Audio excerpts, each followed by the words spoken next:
Namastu.co కమ్మవారి ప్రత్యేక వివాహ వేదిక.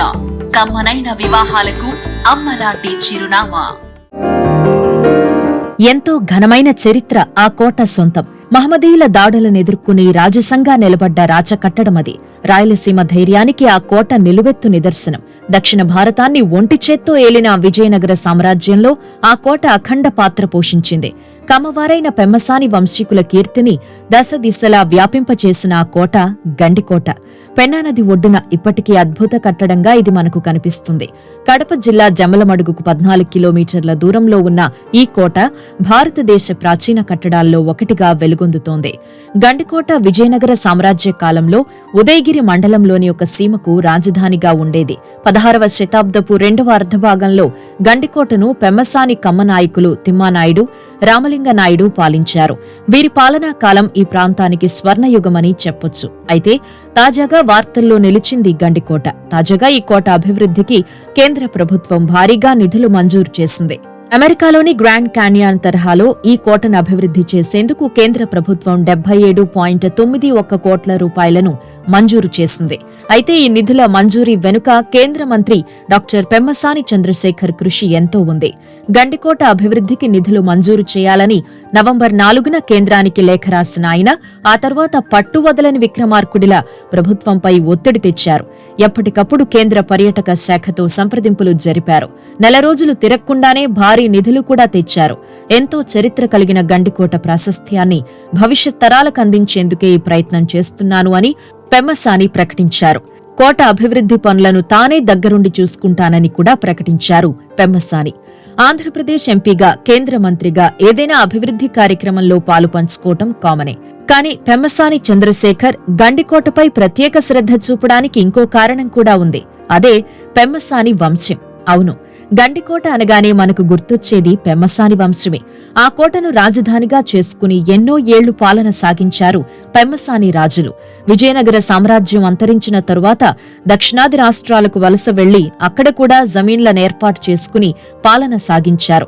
తమిళనాడులోని కురివికొళ్లం, నాయకర్పట్టి జమీన్లను ఎన్నో దశాబ్దాలు పాలించారు. ఇక గుంటూరు ఎంపీగా, కేంద్ర మంత్రిగా బాధ్యతలు నిర్వహిస్తున్న చంద్రశేఖర్ది పెమ్మసాని వంశమే. గుంటూరు జిల్లా బుర్రిపాలెంలో జన్మించిన ఈయన ఎంబీబీఎస్ చదివి అమెరికాలో స్థిరపడ్డారు. ఆ తర్వాత తన సొంత నేలకేదైనా సేవ చెయ్యాలి అనే తపనతో స్వదేశానికి తిరిగొచ్చారు. టీడీపీలో చేరి ఎంపీగా గెలిచారు. కేంద్ర మంత్రిగా బాధ్యతలు నిర్వహిస్తున్నారు. పెమ్మసాని చంద్రశేఖర్ మధ్యతరగతి కుటుంబంలో జన్మించినా కష్టపడి పైకొచ్చారు. డాక్టర్ వృత్తితో పాటు వ్యాపారాల్లో కోట్ల రూపాయలు సంపాదించారు. దేశంలో సంపన్నమైన రాజకీయ నాయకుడిగా కూడా పేరు సంపాదించారు. గుంటూరు ఎంపీ, పైగా కేంద్ర మంత్రి. తాను పుట్టిన నేల కోసం ఏమైనా చెయ్యాలి అనే తపన ఆయనను గండికోటపై దృష్టి పెట్టేలా చేశాయి. గుంటూరు, ప్రకాశం జిల్లాలు అంటే అప్పటి కమ్మనాడులో తమ పూర్వీకులు పెమ్మసాని నాయకులు చేసిన సేవలను తెలుసుకున్నారు. విజయనగర సామ్రాజ్య పతనం తరువాత పెమ్మసాని నాయకులు గండికోట ప్రాంతానికి చేరుకుని రాజ్యం ఏర్పాటు చేసుకున్నారు అన్న విషయం తెలిసి కాబోలు ఆ కోటపై ప్రత్యేక శ్రద్ధ చూపెడుతున్నారు చంద్రశేఖర్. ఘనమైన చరిత్రను భవిష్యత్ తరాలకు అందించడమే కాదు, పెమ్మసాని వంశాన్ని మరికొన్ని తరాలు గుర్తుంచుకునేలా చర్యలు చేపడుతున్నారు. గండికోట అభివృద్ధికి నిధులు మంజూరు చేయించడమే కాదు, ఆ కోట అభివృద్ధిని కూడా తానే దగ్గరుండి చూసుకుంటాను అని హామీ ఇస్తున్నారు. ఎవరికైనా తమ వంశం గొప్పతనం గురించి చెప్పుకోవాలని ఉంటుంది కదా. అందుకే పెమ్మసాని చంద్రశేఖర్ గండికోట అభివృద్ధికి ఇంతగా శ్రమిస్తున్నారు.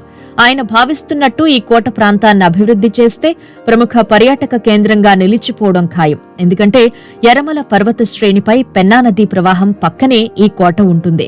ఇక్కడి కొండల మధ్య లోతైన గండిని ఏర్పరచడం వల్ల దీనికి గండికోట అని పేరొచ్చింది.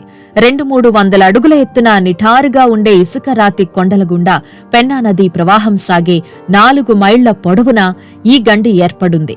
నదికి దక్షిణ తీరాన ఉవ్వెత్తున ఎగసిన కొండల మీద బ్రహ్మాండమైన రక్షణ గోడలున్నాయి. ఇవన్నీ మనల్ని మంత్రముగ్ధుల్ని చేస్తాయి. రంగనాథ ఆలయం, మాధవరాయ ఆలయం ఇక్కడి ప్రముఖ నిర్మాణాలు. ఇవి కూడా ఎంతగానో ఆకర్షిస్తాయి.